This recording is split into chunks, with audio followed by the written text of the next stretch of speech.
Life and death సిచ్యువేషన్స్లో ఉన్న టైంలో దేవుని ముఖం చూసి మనం హెల్ప్ చేయాలి. బాగా అర్థం చేసుకోండి. ఆశించిన దానిని అంటే నీకు ఆశించిన దానిని, నీకు ఇష్టమైన దానిని. ఎగ్జాంపుల్ చెప్తాను. ఒక సిస్టర్ గారు ప్రతి సంవత్సరం కూడా బీదలకి హెల్ప్ చేస్తుంది అన్నమాట చర్చిలో. ప్రతి సంవత్సరం. ఒక సంవత్సరము ఆమెకి చాలా కష్టం వచ్చింది. ఇంట్లో 100 రూపాయలు కూడా లేవు. ఆ టైంలో ఆవిడ ఏం చేసిందంటే, ప్రభా నేను అప్పు చేయను, అప్పు చేయకుండా నా ఇంటికి ఒక సేవకురాలు వస్తుంది, నేను ఆమెకి ఎవ్రీ ఇయర్ నేను చీర పెడతాను, ఆమె వచ్చే టైం అయిపోయింది, ఈరోజు రూపాయి వస్తుంది, ఈమెకి నేను ఎలాగ నేను చీర కొనాలి, నాకు డబ్బులు లేవని ఆమె నిలువు మొక్కలేసి ప్రార్థన చేస్తుంటే, ప్రార్థన చేస్తూ కళ్ళదేవగానే ఎదురుగా ఆయన తెత్తు కట్టలో పేపర్ల కట్ట. అదే టైంలో పేపర్లు కొంటామని రోడ్డు మీద వ్యక్తి వాడిని పిలిస్తే వచ్చిన డబ్బులు 110 రూపాయలు, చీర 90 రూపాయలు. ఎప్పుడు 40 ఏళ్ల క్రితం మంచి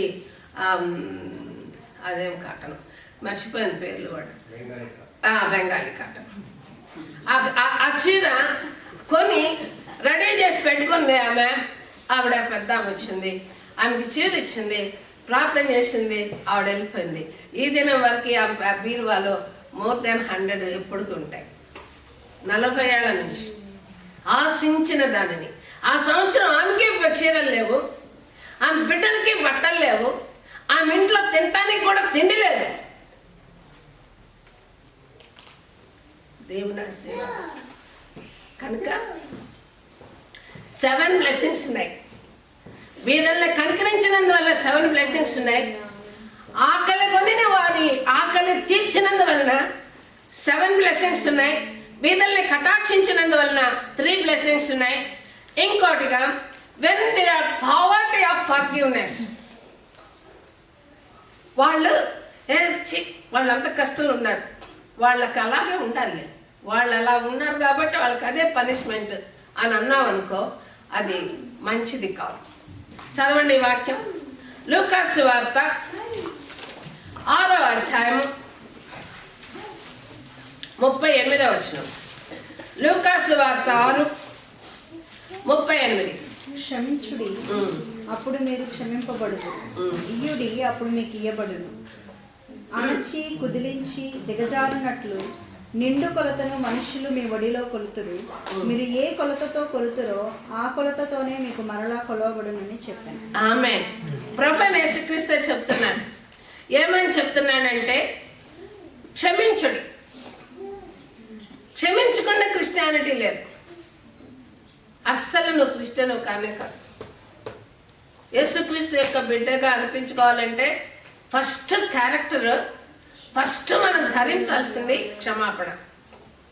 ఆ క్షమాపణ లేకుండా మాత్రం మనం క్రిస్టియన్స్ కాదు. క్రిస్మస్ వచ్చిందని అంటే దేవుడు లోకాన్ని, అజ్ఞానంలో ఉన్న ప్రజలని పాపము ద్వారా, శాపము ద్వారా దేవునికి అవిధేతలుగా ఉన్న వారిని అందరినీ క్షమించడానికి ఈ లోకానికి వచ్చాడు. అది క్రిస్మస్. మనం క్షమించలేకపోతే మనం ఎలా క్రిస్మస్ అనుభవిస్తున్నాం? సో క్షమించడి. అప్పుడు ఎన్ని బ్లెస్సింగ్స్ ఉన్నాయి? అప్పుడు అణచి కుదిలించి దిగజారునట్లు నిండు కొలతతో మనుషులని ఒడిలో కొలుతురు. నేను హలో అన్నాను అనుకో, అవతల వాళ్ళు నన్ను ఏం చేస్తారు? హగ్ చేసి ప్రేమను చూపిస్తారు. నేను హలోనే అనలేదు అనుకోండి, నన్ను ఎలా ప్రేమతో చూపిస్తారు? వాళ్ళు క్షమించడానికి అర్హులు కాదు. It's okay, fine. మనం అర్హులం కాదు. మన క్షమాపణ క్రీస్తు ద్వారా. నా మట్టుకు నేను అస్సలు నేను అగ్రాను కాదు. యేసుక్రీస్తుని తిట్టినంతగా, మా అక్కని తిట్టినంతగా అవన్నీ కూడా రికార్డ్ అయి ఉంటే, అవన్నీ నా ముందు నిలబడితే, సాతాను కనుక నా మీద కంప్లైంట్ చేస్తే నాకు ఈ స్థితి లేనే లేదు, నాకు అర్హత లేనే లేదు ఇక్కడ రావడానికి, ఇక్కడ నిలబడడానికి కూడా. అంతగా నేను దూషించాను, దేవుణ్ణి దూషించాను, యేసుక్రీస్తుని దూషించాను, క్రీస్తుని కలిగిన మా అక్కని దూషించాను. మరి ఈరోజు ప్రభు నన్ను ఎంత క్షమించాడు. అందుకే ఫస్ట్ స్టెప్, ఆకలి కొన్ని వానికి ఫస్ట్ ఎక్స్ట్రా మైల్ కాదు, ఎక్స్ట్రా 10 మైల్స్ తీసుకోవాలి. లేకుంటే మనం క్షమించలేని వారిని ఎక్స్ట్రా మైల్ తీసుకోవాలా. వాళ్ళు మనకు రాకపోయినా మనమే వారిని క్షమించి దీవెన ఇచ్చేటటువంటి వారిని ఉండాలి. This is Christmas. ఇది క్రిస్మస్ అంటే. నువ్వెవరిని ఇన్వైట్ చేస్తున్నావో, ఎవరికి హెల్ప్ చేస్తున్నావో, దీన్ని బట్టి నువ్వు క్రీస్తుని ఎలా కలిగి ఉన్నావనేది ప్రభు మనకి నేర్పిస్తున్నాడు. సో ఈ 3 ఏరియాలు 12 బ్లెస్సింగ్స్ ఉన్నాయి. అండర్లైన్ చేసుకోండి. కీర్తనలు 41, 1 నుండి 3, యెషయా గ్రంథం 58, 10 నుండి 12 వరకును, లూకాసు వార్త 6, 38. ఇవి బ్లెస్సింగ్స్ అండ్ 2 కండిషన్స్. నువ్వు దేవుని ఇంటికి ఇవ్వవలసిందే, దేవునికి ఇవ్వాల్సిందే, బీదలకి ఇవ్వాల్సిందే. ఈ రెండింటి మూలన నీకు 12 బ్లెస్సింగ్స్ ఈ లోకంలో ఉంటాయి. ఇవెందుకు నువ్వు తీసుకోవాలని అంటే, నువ్వు దేవుని ద్వారా క్షమింపబడి, దేవుని ద్వారా ఆశీర్వదింపబడి, నీ శక్తి, నీ బలము, నీ జ్ఞానం కాదు కానీ దేవుడు నీకు స్కిల్ ఇచ్చి ఈ ఏరియాలో నిలబెట్టి, అబ్రహాము నిన్ను ఆశీర్వదిస్తున్నాను కనుక నువ్వు అనేకులకు ఆశీర్వాదంగా ఉండాలి అనే కండిషన్తో అబ్రహాముని దేవుడు ఆశీర్వదించినట్లుగా మనల్ని కూడా నలుగురికి అన్నం పెట్టే స్థితికి ప్రభు తీసుకొచ్చాడు. ఈ రోజున 1 పౌండ్ ఈక్వల్ టు 105 తగ్గిపోయిందా? 15 నుంచి 6 అయిపోయిందా? అరే ఎనీవే, దేవుని స్తోత్రం. క్రిస్మస్ టైంలో ఒకవేళ మీ బంధువులు ఎవరైనా బీదోడు లేకపోతే చర్చికి ఇవ్వండి. మేము చాలా ఏరియాల్లో బీదలకి ఇండియాలో సహాయం చేస్తాను. నువ్వు చేస్తున్నట్టు మాకెవరూ తెలుసు అని అంటారు. నేను ఫోటోలు పెట్టను, నేను ఎవరో చెప్పను. నన్ను చూస్తున్న దేవుడు యథార్థవంతుడు, నన్ను చూస్తున్న దేవుడు నమ్మకస్తుడు. మనం ఇండియాలో సేవ చేస్తున్నాం. మీరు వెళ్ళినప్పుడు ఆ సంఘాల పేర్లు ఇస్తాను. మేము డబ్బులు పంపిస్తున్నామా లేదా, బేతేల నుంచి వస్తున్నాయా లేదో మీరు పరిశీలించుకోవచ్చు. ఖచ్చితంగా క్రిస్మస్ టైంలో మనం సహాయం చేస్తాం. మీ ఇళ్లలో ఎవరో మీకు సంబంధించినటువంటి బీద వాళ్ళు ఎవరో లేకపోతే ఏమైనా సరే ఈ యొక్క సంవత్సరం సర్ప్రైజ్డ్గా వాళ్ళకు ఒక గిఫ్ట్ పంపండి. వారి హృదయాల్లో ఆనందం చూడండి. అది మీకును మీ కుటుంబాలకు ఆశీర్వాదం. సంఘంలో సమృద్ధిగా ఉండాలంటేనే ఎంతోమంది బ్యాచిలర్స్కి క్రిస్మస్ డిన్నర్ కావచ్చు, న్యూ ఇయర్ డిన్నర్ కావచ్చు, లేదంటే చిల్డ్రన్ క్రిస్మస్ రోజు డిన్నర్ కావచ్చు, వీటన్నిటికీ మనం డిన్నర్ చేస్తాం. ఫ్యామిలీస్ కాదు ఇంపార్టెంట్. ఎంతోమంది బ్యాచిలర్స్ పరదేశులు. ద్వితీయోపదేశ కాండంలో మనం 15వ అధ్యాయంలో చదివాం. మీరు పరదేశులుగా ఉన్నప్పుడు మిమ్మల్ని తీసుకొచ్చి నేను కానాన్లో పెడుతున్నాను కాబట్టి పరదేశులుగా వచ్చే వాళ్ళని ఆదరించు అని వాళ్ళకి ఒక ఆజ్ఞ ఇచ్చినట్లుగా దేవుడు మనందరం ఈరోజు కుటుంబాలతో నిలబడ్డామంటే, యవనస్తులు, పరదేశులు, బ్యాచిలర్స్ ఎంతోమంది ఆహ్వానిస్తుంటాను. మీ అందరినీ పిలవండి బాబు, మీ ఫ్రెండ్స్ని తీసుకురండి బాబు అని. వాళ్ళందరినీ మనం తృప్తిపరచాలి క్రిస్మస్ రోజు. So secular way of heart. ఇందాక నేను చెప్పాను కదా, నువ్వు ఈ డబ్బులే నీకుంటే, ఈ డబ్బులే ఒక బిజినెస్లో పెడితే దీనికి 1 year అయ్యే లోపల 2 years అయ్యే లోపల ఇంత వస్తాయి కదా అని మనం ఆలోచిస్తాం. ఒకవేళ ఆ యొక్క వాటిని ఏమంటారు, షేర్స్.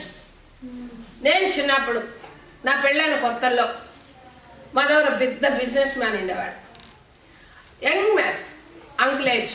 అప్పుడంతా 30s లోపే, అంకుల్కి మేబీ 28 ఆ టైంలో. ఆయన పెద్ద బిజినెస్ మ్యాన్, వెరీ మంచి బిజినెస్ మ్యాన్. షేర్స్లో మొత్తం పోయినాయి. నెక్స్ట్ డే ఆయన లైఫ్ లేదు. కనుక ఈరోజు ఒక మాట చదువుకుందాం. లూకాసు వార్త 12వ అధ్యాయం 15 నుండి చదువుతున్నాను. మరియు ఆయన వారితో, మీరు ఏ విధమైన లోపమునకు ఎడమీయక జాగ్రత్త పడి, ఒకరికి కలిమి విస్తరించుట వారి జీవమునకు మూలము కాదనెను. మీరు ఇది ఇంగ్లీష్లో గట్టిగా చదవాలి. మరియు ఆయన వారితో ఉపమానం చెప్పెను. 15వ వచనం ఇంగ్లీష్లో చదవండి. And he said to them, take care and be on your guard against all covetousness, for one's life does not consist in the abundance of his possessions. NIV ఉందా అదారన్న? చదువమ్మా, NIVలో చదువు.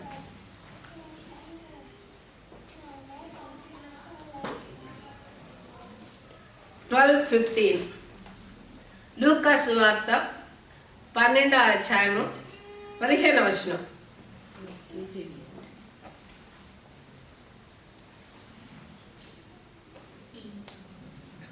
ఏంటి లేదా? ఓకే, ఎవరి దారి లేదా? అరే వరే, తెలుగు చర్చ అనిపించారే వాళ్ళ వాళ్ళు. Then he said to them, "Watch out, be on your guard against all kinds of greed. Life does not consist in an abundance of possession." Life does not consist an abundance of life. ఆస్తులు పెరగడమే జీవితం యొక్క ముఖ్యాంశము కాదు. ఎందుకంటే మరియు ఆయన వారితో ఉపమానం చెప్పాను. ఒక ధనవంతుని భూమి సమృద్ధిగా పండెను. ఒక ధనవంతుని భూమి సమృద్ధిగా పండెను.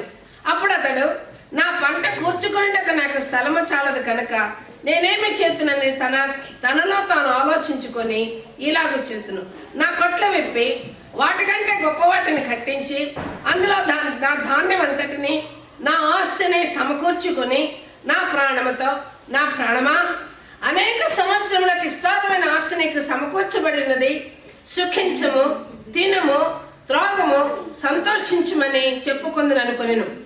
అయితే దేవుడు, వెర్రివాడా, ఈ రాత్రి నీ ప్రాణం అడుగుచున్నారు, నీవు సిద్ధపరిచినవి ఎవరి వగునని అతనితో చెప్పాను. దేవుని ఎడల ధనవంతుడు కాక తన కొరకే సమకూర్చుకునేవాడు అలాగుననే ఉండునని చెప్పాను. 21వ వచనం చదవయ్యా. లూకా సువార్త 12:21. This is how it will be. Whoever stores up things for themselves, but it is not rich towards God. దేవుని ఎడల ధనవంతుడుగా ఉండాలి. దేవుని ఎడల మనము ధనవంతులుగా ఉండాలి అని మాట్లాడుతున్నాడు ప్రభు. సో ఎందువల్ల దేవుని ఎడల ధనవంతులుగా ఉండలేకపోతున్నాము? సో ఇప్పుడు ఇంతవరకు నేను స్పిరిచువల్ మైండ్ ఉంటే ఏ బ్లెస్సింగ్ వస్తుంది అని చదువుకున్నా. ఇప్పుడు సెక్యులర్ మైండ్ ఉంటే బ్లెస్సింగ్ ఉంటుందా, లేకుంటే దేవునికి ఇష్టంగా ఉంటామా? దేవుని యొక్క సన్నిధిలో మనం ధనం కూర్చుకునే వారిగా ఉండమా? Secular way of thinking, selfishness. ఫిలిప్పీయులకు రాసిన పత్రిక 2వ అధ్యాయము 4వ వచనం.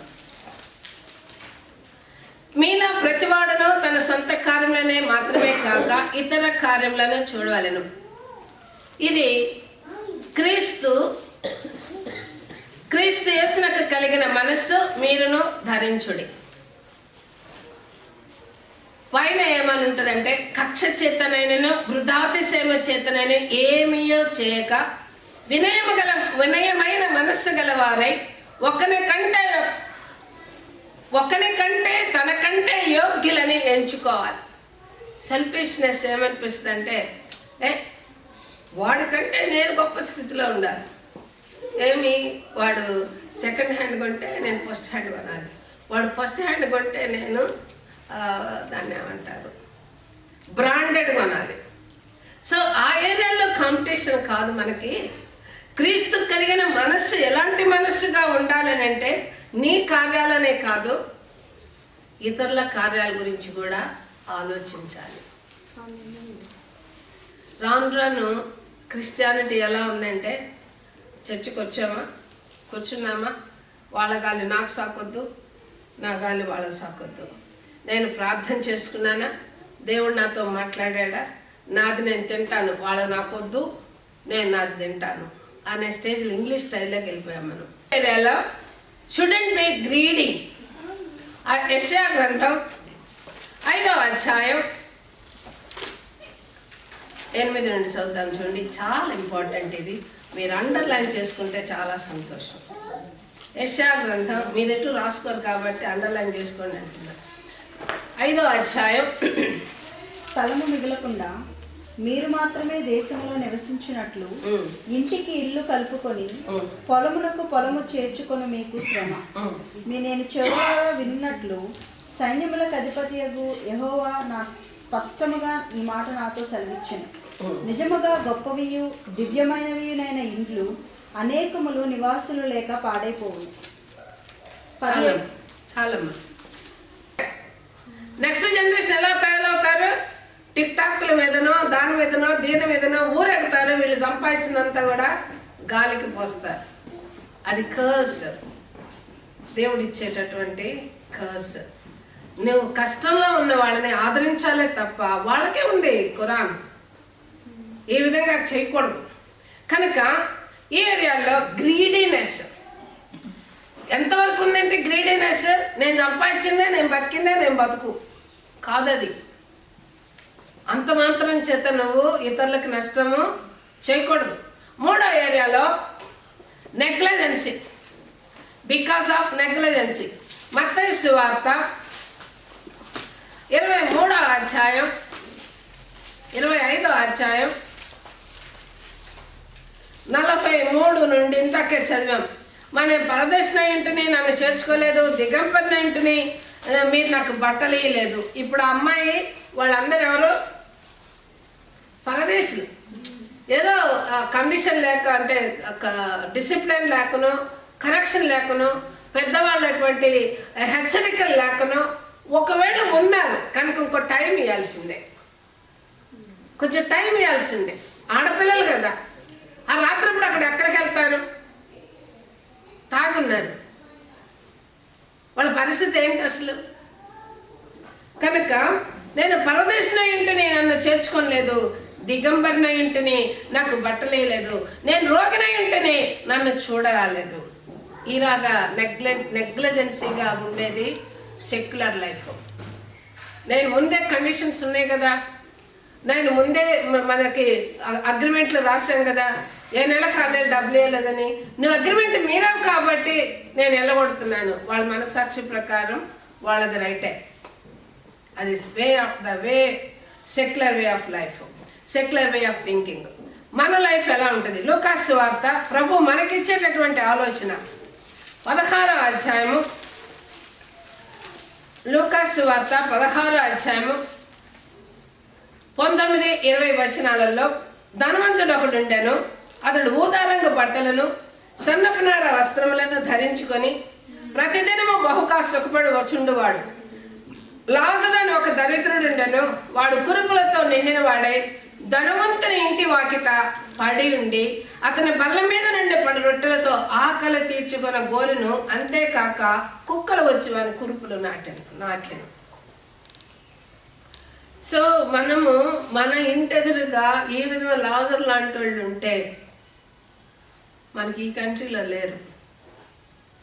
మన బంధువుల్లో ఎవరైనా అటువంటి దీన స్థితిలో ఉంటే మనం తప్పకుండా వాళ్ళకి ఎవ్రీడే కాదు, అట్లీస్ట్ క్రిస్మస్ రోజు వాడికో సహాయం చేయండి. అందుకనే మీరు చూసారో లేదో, ప్రతి ఇంగ్లీష్ చర్చిల్లో హోమ్లెస్ వాళ్ళకి ఈ వింటర్ సీజన్ మొత్తంలో వాళ్ళకు రూమ్స్ ఇస్తారు. వాళ్ళు వేసుకునే వాళ్ళ బెడ్స్ ఎలా ఉంటాయి తెలుసా? హోటల్స్లో ఉన్నట్టు ఉంటాయి.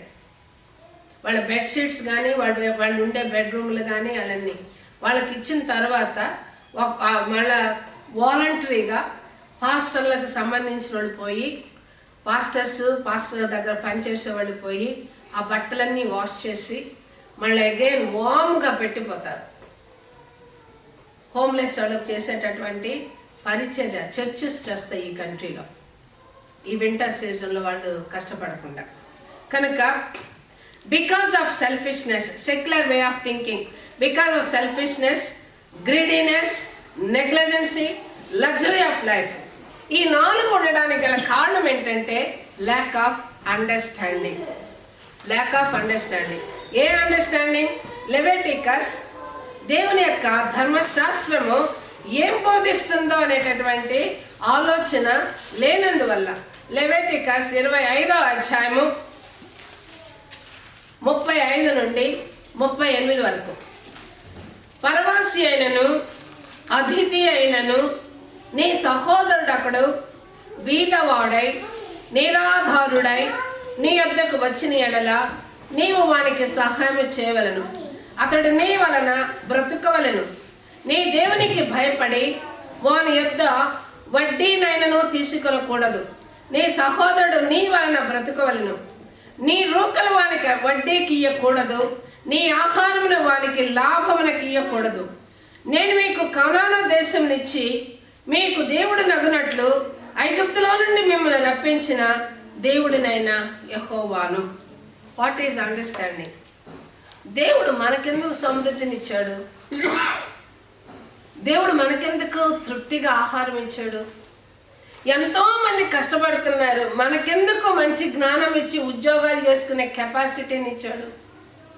నేను ఎప్పుడూ చెప్తాను, చిన్నప్పుడు బాబు ఇంకా చిన్నాడు, వీళ్ళ ముగ్గురు రైల్వే స్టేషన్ తీసుకెళ్ళాను. అప్పుడు బొగ్గు రైళ్ళు ఉండేవి.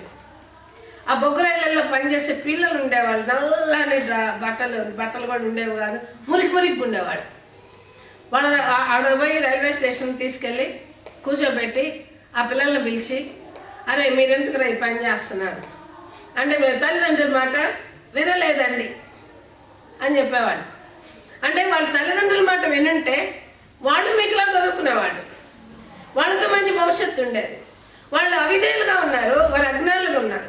మనం కూడా దేవుని మాట వినని స్థితిలో మనం ఉన్నప్పుడు దేవుడు మనల్ని జ్ఞాపకం చేసుకొని మనల్ని ఆ స్థితిలో నుంచి తీసుకొచ్చి దేవుని అంగీకరించే బిడ్డలుగా మార్చి దేవుని దగ్గర నుంచి జ్ఞానం, యెహోవాయందు భయభక్తులు కలిగి ఉండే జ్ఞానమునకు మూలమని ఆ జ్ఞానంతో మనల్ని నింపి మనం పరదేశులుగా ఈ దేశానికి తీసుకొచ్చి మన వాళ్ళకి ఎవరికైనా సహాయం చేయటకే నిన్ను దేవుడు ఆశీర్వదించాడనే విషయాన్ని ఈరోజు మర్చిపోవద్దు. అండర్లైన్ చేసుకోండి. పరవాసి అయినను అతిథి అయినను నీ సహోదరుడు. యేసుక్రీస్తులో మనందరం ఎవరు? మనందరం సహోదరులు. క్రీస్తులో మనందరము కూడా సహోదరులము. నీ వద్దకు వచ్చినట్ల నీవు వానికి సహాయం చేయవలను, అతడు నీ వలన బ్రతుకవలను. వాడు సెటిల్ అయ్యేంత వరకు, వాడి కాళ్ళ మీద వాడు నిలబడేంత వరకు చాతనైన సహాయం మనం చేయాలి. వాడు బ్రతకాలి, వాళ్ళు నిలబడాలి. చాతనైన సహాయం. నీ నమ్ముకొని నీవు కష్టపడి నీకున్న దాంట్లో నీకున్న ఎక్సెస్, నీ కుటుంబానికి ఇంత ఖర్చు అవుతుంది, ఇంత మిగులుంది బ్యాంకులో, అందులో కొంత అప్పుడు మనకి ఆశీర్వాదం. Because lack of understanding. Who are you? Who am I in Christ? Why I have to give to the poor people? ఒక అండర్స్టాండింగ్ అనేది మనకి ఉండాలి. Last but one, lack of faith in future. మనకి రేపు అనేది ఒకటి ఉంది కదా. కీర్తనల గ్రంథం 49వ అధ్యాయము 16 నుండి, ఒకడు ధన సంపన్నుడైనప్పుడు వాని ఇంటి ఘనత విస్తరించినప్పుడు భయపడకము. వాడు చనిపోయినప్పుడు ఏమీ కొనిపోడు, వాని ఘనత వాని వెంట దిగదు. ఎప్పుడు గుర్తుపెట్టుకోండి. ఆయన ఎవరు రీసెంట్గా చనిపోయింది?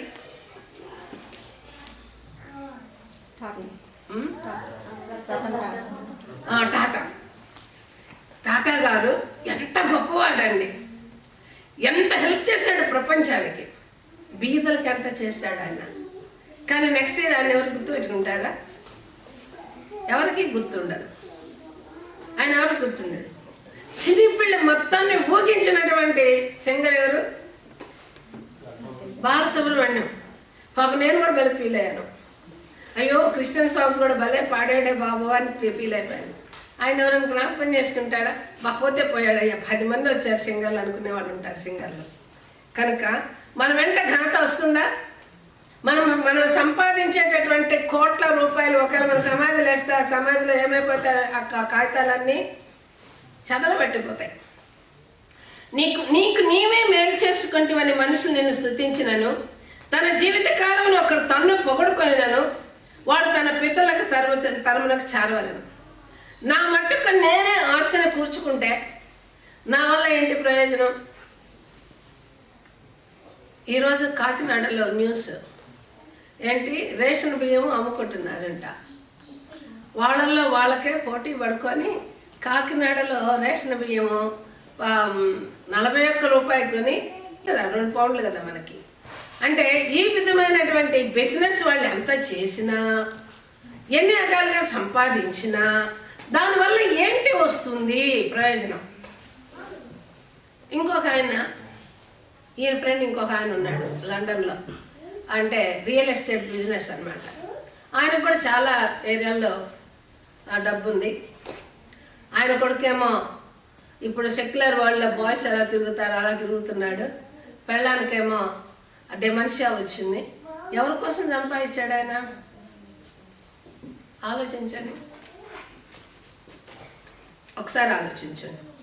తన జీవితకాలం అంతే ఒకడు తను తాను పొగుడుకొన్నెను, అతడు తన పితరుల తరమునకు చేరవలను, మరి ఎన్నడను అతడు వెలుగు చూడడు. ఘనత నుండి ఉండియు బుద్ధిహీనులైన వారు నశించు జంతువులను పోలి ఉన్నారు. కనుక 6 ఏరియాలు నేను మీ మధ్య తీసుకొచ్చాను. వే ఆఫ్ సెక్యులర్ థింకింగ్, అది సెల్ఫిష్నెస్ గాను, గ్రీడీ గాను, నెగ్లిజెన్సీ గాను, లగ్జరియస్ లైఫ్లోను, వితౌట్ అండర్స్టాండింగ్ గాను, ఫ్యూచర్ గురించినటువంటి జ్ఞానం లేనట్టుగాను ఉంటుంది. అందువల్ల ఏం చేస్తారంటే దే లవ్ ద వరల్డ్. వరల్డ్ని ప్రేమించడం అంటే ఏంటి? లోకమును ప్రేమించితే దేవుని ప్రేమ వారిలో ఉండదు. 1 యోహాను పత్రిక 2వ అధ్యాయము 15వ వచనం. ఈ లోకంనైనను లోకంలో ఉన్న వాటినైనను ప్రేమింపకడి, ఎవడైనాను లోకమును ప్రేమించినట్లా తండ్రి ప్రేమ వానిలో ఉండదు. కనుక సెక్యులర్ వేలో థింక్ చేద్దామా, స్పిరిచువల్ వేలో థింక్ చేద్దామా? స్పిరిచువల్ వేలో థింక్ చేసినప్పుడు నీకు 12 బ్లెస్సింగ్స్ ఉన్నాయి, 2 కండిషన్స్ ఉన్నాయి. 2 కండిషన్స్లో నువ్వు పేదల్ని ఆదరించాలి. ఎందుకంటే లెవిటికస్లో మనం చెప్పినట్లుగా నువ్వు పరదేశిగా ఉన్నావు, నీ పౌరస్థితి పరలోకంలో ఉంది. నువ్వు భూమి మీద ఉన్నావు, పరదేశిగా ఉన్నావు. కనుక నీతో ఉండే పరదేశికి, నీ నైబర్కి నువ్వు వాని అవసరాన్ని కూడా చూడవలసిన వారికి ఉన్నావు. సంఘము అనేకులకు అనేక ఏరియాల్లో బోధించాలి, బుద్ధి చెప్పాలి, శరీరాహారాన్ని కూడా సిద్ధపరచాలి. కాబట్టి సంఘానికి కూడా మీకు సపోర్ట్ ఇవ్వాలి. ఈ 2 ఏరియాలు మీరు చేయవలసిన వారుగా ఉన్నారు. అలాంటప్పుడు మనకి కన్క్లూజన్తో సామెతల గ్రంథం 22వ అధ్యాయము 9వ వచనంలో, దయాదృష్టి గలవాడు తన ఆహారంలో కొంత దరిద్రునికి ఇచ్చును, అటివాడు దీవెన నందును. వాడు ఎందుకు పీదోడయ్యాడు? దరిద్రత మూలన. దరిద్రత ఎందుకు వస్తుంది? సోమరి ఇంకొంచెం కొనుక్కు అంటాడు, కనుక వాని ఇంటికి దరిద్రత వస్తుంది. సోమరి, స్పిరిచువల్ లేజినెస్. ఇంకొంచెం కొనుక్కు అంటే అర్థం ఏంటి? ఇప్పుడు ఏం చేస్తాం? ప్రార్థన ఎండబడి నాకు చేస్తాం అనుకుంటారు. ఎండబడే లోపల ఏమైపోతారు? ఏంజల్స్ 3 o'clock నుండి 5 o'clock వరకు తిరుగుతూ ఉంటారంట. ఎవరెవరి ఇంట్లో నుంచి ధూపం వస్తుందో, ఎవరింట్లో నుంచి ఆ యొక్క స్వరం వినపడుతుందో వాళ్ళని ఆస్వాదించాలని ఏంజల్స్ తిరుగుతూ ఉంటారంట. వాళ్ళు వెళ్ళిపోయిన తర్వాత నువ్వు లేవడం ఎందుకు, ప్రార్థన చేయడం ఎందుకు? ఎప్పుడొస్తుంది దరిద్రత? సోమరింటికి దరిద్రత వస్తుందని క్లియర్గా రాయబడి ఉన్నది. కనుక దయాదృష్టి గలవాడు తన ఆహారంలో కొంత దరిద్రునికి ఇచ్చును అంటే వాడి కోసం మనం ప్రార్థన కూడా చేయవలసిన బాధ్యత మనకి కూడా ఉంది. శరీరపరంగా సహాయం చేస్తే వాడు ఇంకా సోమరైతాడు. ఎంతవరకు సహాయం చేయాలో అంతవరకే మన యొక్క సహోదరికి సహాయం చేయాలి. లూకాసు వార్త 6వ అధ్యాయము 38వ వచనంలో, నువ్వు నిజంగా వారి యొక్క వడిలో మేలిస్తే దేవుడు నీ వడిలోనూ మేలిస్తాడు. ఎలా ఇస్తాడు? క్షమించుడే అప్పుడు మీరు క్షమింపబడదు, ఇయ్యుడే అప్పుడు మీకు ఇవ్వబడను, అణచి కుదిలించి జిగజారినట్లు నిండు కొలతలో మనుషులు నీ వడిలో కొలుతురు. మరి ఏ కొలతలో కొలుతురో ఆ కొలతతోనే మీకు మరలా కొలవబడుతుంది. మనం ఎలాంటి ప్రేమ ఇతరులకు ఇస్తామో అంతకన్నా గొప్ప ప్రేమ దేవుడు ఇస్తాడు. ఎలాంటి సహాయం ఇతరులకు ఇస్తున్నామో, ఒకవేళ మనకు అవసరం లేకపోయినా మన నెక్స్ట్ జనరేషన్, మన పిల్లలకి దేవుడు ఆ మేలు దాచి ఉంచుతాడు. వడ్డీతో సహా దేవుడు మనకి అనుగ్రహిస్తాడు. 3వ ఏరియాలో 2వ కొరింథీయులకు రాసిన పత్రిక ముగిస్తున్నాను. 2వ కొరింథీయులకు రాసిన పత్రిక 6 నుండి. కొంచెముగా విత్తువాడు కొంచెముగా పండుకోయను. ఈ ఏరియాలో ఈ పాస్టర్ తినేస్తాడు, ఈయనకెందుకు రేనీటు 2 పౌండ్లు వేసిపోదాంలే అనుకుంటారేమో. పాస్టర్ ముఖం చూడొద్దు, పాస్టర్ ముఖం చూడొద్దు. మీరు ఎవరి ముఖం చూసి వేయాలా 2 పౌండ్లు? నాకు ఏమీ లేని స్త్రీ 2 కాయిన్లు వేస్తే కూడా ఆమెను బహుగా ఆస్వాదించాడు దేవుడు. ఎందుకు? ధనం ఉన్న వాళ్ళు ధన సమృద్ధిలో దేవునికి ఇస్తారు, కానీ ఏమీ లేని స్త్రీ కూడా తన మిగిలినంతా తెచ్చేసింది అని అంటారు. కనుక ఈ రన్నింగ్లో వచ్చేటప్పుడు మీ బడ్జెట్ చూసుకోండి. క్రిస్మస్లో నలుగురికి మీరు ఆదరించేవారుగా నిలబడండి. కొంచెముగా విత్తవాడు కొంచెముగా పంటకోయను, సమృద్ధిగా విత్తవాడు సమృద్ధిగా పంటకోయను అని ఈ విషయంలో చెప్పవచ్చును. సణుగు కొనకయు బలవంతముగా కాకయు ప్రతివాడును తన హృదయంలో నిశ్చయించిన కొనిన ప్రకారము ఇవ్వవలెను. దేవుడు ఉత్సాహముగా ఇచ్చువారిని ప్రేమించును. కనుక ప్రియమైన వారులారా, మనం లేచి నిలబడదాం. దేవునికి ఇచ్చువారుగా ఉన్నామా? సడుక్కుంటూ గొడుక్కుంటూ ఇచ్చువారుగా ఉన్నామా? వీరులకు ఇచ్చువారుగా ఉన్నామా? కర్మ కొద్దీ ఇలా తొక్కారు బాబు అని ఉంచుకుంటున్నామా? ఎలాగుంది మన హృదయం? సెక్యులర్ వేలో ఆలోచిస్తున్నామా? వీళ్ళకి ఇచ్చే బదులు బ్యాంకులు వేసుకుంటే వడ్డీ అన్నా వస్తుందని ఆలోచిస్తున్నామా? ఉచితంగా ఎందుకు ఇవ్వాలని ఆలోచిస్తున్నామా? అసలు ప్రభు యొక్క ఆలోచన ఏంటని మన ఫ్యూచర్ లైఫ్ గురించి మనకు అర్థమవుతుందా?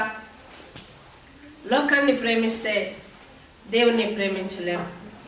లోకానుసారమైనటువంటి ఆలోచన కలిగి ఉంటే పరలోక రాజ్యం, మన పౌరస్థితి పరలోకం ఉంది. మనమే పరదేశులం. మనం వెళ్ళే మన దేశంలో ధనం కూర్చుకోమన్నాడు దేవుడు. అక్కడ చిమ్మటైనను దొంగలైనను కొట్టువేరంటున్నారు. కనుక పేదలకు ఇచ్చేవాడు యెహోవాకి అప్పు ఇచ్చేవాడు అని ఉంది బైబిల్లో. ఈ క్రిస్మస్ రోజున కొన్ని దిగులుగా ఉన్న హృదయాలని తృప్తిపరుస్తావా?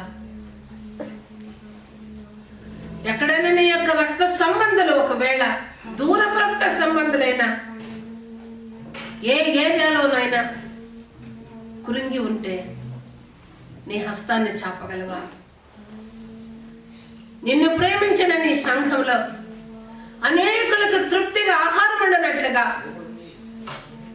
నీ గుప్పిలు విప్పగలవా? పరిశీలించుకుందాం.